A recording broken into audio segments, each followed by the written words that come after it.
Hi everyone and welcome back. Today I'm doing a wine tasting video. So I'm continuing on today with my theme of Canada versus the world as it relates to specific types of grape varietals. And today we're talking about Chardonnay. I know that Chardonnay can be a little bit polarizing. Some people are not big fans, but it's one of the things that I will tell you is done very, very well here in Canada. Whether you're talking about British Columbia, Ontario, or even Nova Scotia, some in Quebec as well, you're seeing Chardonnay being done really, really well in these cooler climates. So what I have for you today, I have two Chardonnays. I have one I bought in Montreal from the SAQ. It is from France. It's called Saint-Véran. Well, Saint-Véran is the appellation, which is right next to Puy-Fouissé in the Burgundy region of France. Burgundy is very, very well known for both Chardonnay and Pinot Noir. I'm going to do Pinot Noir next month. So Saint-Véran from the Burgundy region of France, and it's from the more southern part of the Burgundy region. Some of the more expensive wines are from the northern parts of Burgundy. And then my Canadian wine is from Niagara-on-the-Lake, and it is called Stonebridge Chardonnay. I'll show it here for this camera. Stonebridge Chardonnay from Niagara-on-the-Lake. Cousin Jano and I went and had a tasting there. It's actually the Lely Vineyard, and then Stonebridge is one of their other brand names, I guess you can call it. So they've got the Lely brand and they've got the Stonebridge brand, which are from different plots and blocks of Chardonnay in their vineyard. So, okay, so to open the wine, because I don't want to open both bottles, like I'm not drinking both of these bottles tonight, I am using the Coravin wine system. I've spoken about this before and I've written about it before. Show it to that camera. This is it's not cheap, but it's a really great device that allows you to literally pour one glass of wine or 2 glasses of wine from a bottle, and then you can put that bottle away in the cellar for however long you want to. Like literally you can do it for years. And in a short amount of time, oxygen's really good for the wine because it helps to bring all the flavors out. It oxygenates it. But over time, it will oxidize the wine, which is kind of makes it start to taste a bit like vinegar, or it starts to taste old or rotten or whatever, and we don't want that. So I'm going to open these bottles and pour them for you.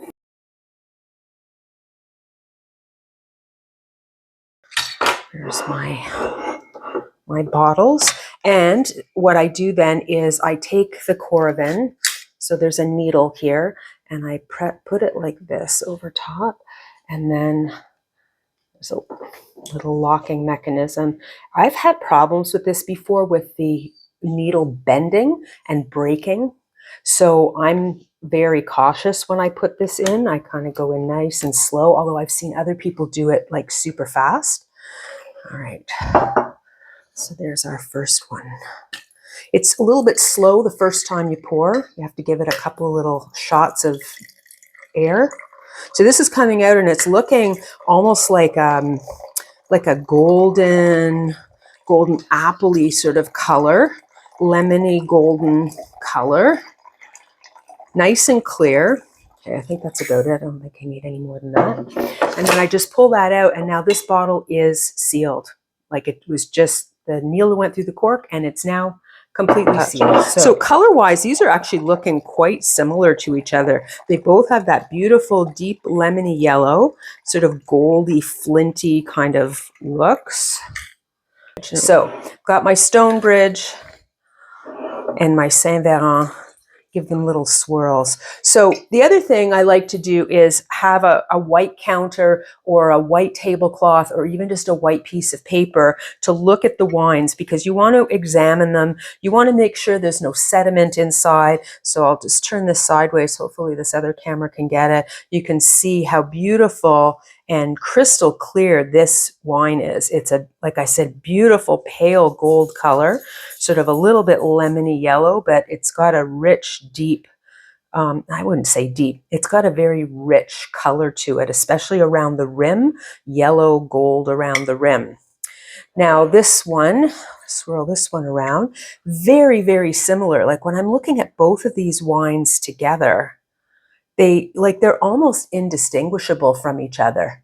Okay, so I don't know if that other camera can pick it up, but that's the two wines. So, all right, so after you look at the color, and make sure that there isn't like sediment, there doesn't appear to be anything, it's not cloudy or anything like that. The next thing you're gonna do is you're just gonna give them a good old sniff. Okay, so let's try the Saint Verin first. So it's a little bit toasty. Saint Verin does get some oak, so that's where that toastiness is coming from. So yeah, it's getting a toasty, a little bit spicy, but not too spicy, maybe a little nutmeggy, but yeah, so that's what I'm getting on that one. And then on the Stonebridge, oh, okay, this one is a little bit more, I'd almost say like caramelly. It's not caramel, but there's definitely more of a buttery note in this one than there is in the other one. So, but beautiful, like, but keep in mind, this one is a few years older, so it's going to have changed a little bit in the bottle over time. Yeah, so it's rich and warm and buttery. Maybe a little bit of vanilla in there as well. Okay, so let's taste. So here's my Saint Verin.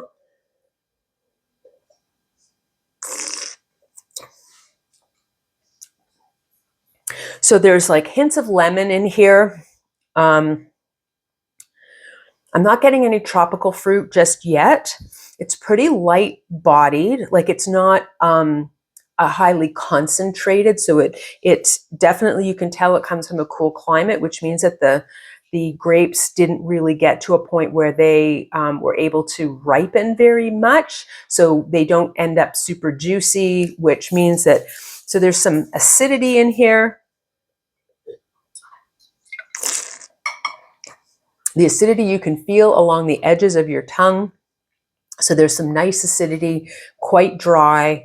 It's a very refreshing wine. So a lot of the flavors are coming out in this because, like I said, it's not super cold. If this were colder, it would probably be one of those wines you could just pound back, which, I don't know, at $43 a bottle, I don't know that you want to be pounding back your $43 Chardonnay, but this is a really, really lovely wine, really elegant, just great. This wine would go very well with food because of the acidity. Would go well with like roasted chicken or turkey or anything like that. So with Easter coming up, this would be a lovely wine to serve for Easter. If you can't find this specific Saint Verin because you're not in Quebec, because that's where I got it, there you may find other Saint Verins in your local liquor store. If you can't find Saint Verin, then you could look for Pouilly-Fuissé, which is like literally right next door. Much more available. You'll see a lot more Pouilly-Fuissé around. They seem to be a little bit more popular. They're also more expensive. So where this is $43, you're probably going to pay $60 to $90 if you want a Pouilly-Fuissé. So, and then if you go further north into the Côte d'Or in Burgundy, you're going to be paying, you know, well over $100 for bottles from that region. So this is definitely your, you know, mid-high price range. It's not a bargain wine at all. So, all right, let's talk about the Stonebridge. So in the blog post, I wrote about something called malolactic fermentation. I need to check out whether this actually went through malolactic fermentation, because usually that's what gives the sort of buttery notes, that sort of buttery, creamy sort of notes in a wine. And I'm smelling that in here, but there's also a little bit of earthiness to it as well. This one has a little bit more character to it. I don't want to say that the Saint Verin is bland, because it's not bland, but it's definitely very kind of straightforward. it's your typical, what you expect to get in a Chardonnay. It's got a crispness to it, whereas the Stonebridge is a little bit more of a rounder flavor, and a Niagara taste to it.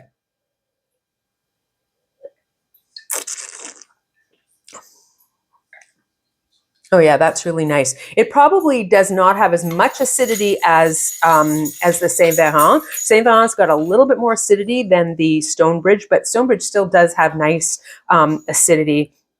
Again, I'm drinking them cool, but not super cold. That way you can really get the flavors coming out in it. So to summarize, we had 2 wines, one from Canada, one from France, both Chardonnay grapes.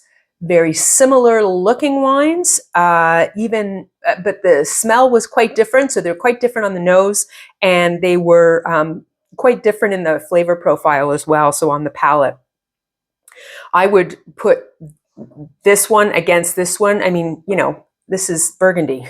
White Burgundy is world renowned for Chardonnay. I would put this up against this wine any day of the week. Like I said, for the price, they're both really elegant wines.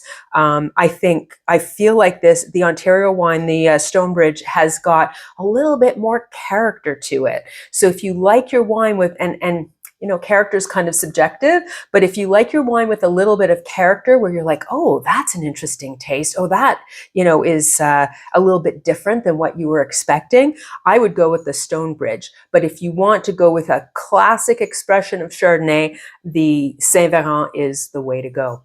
Anyway, hope you enjoyed this video on Chardonnay, and stay tuned for future content.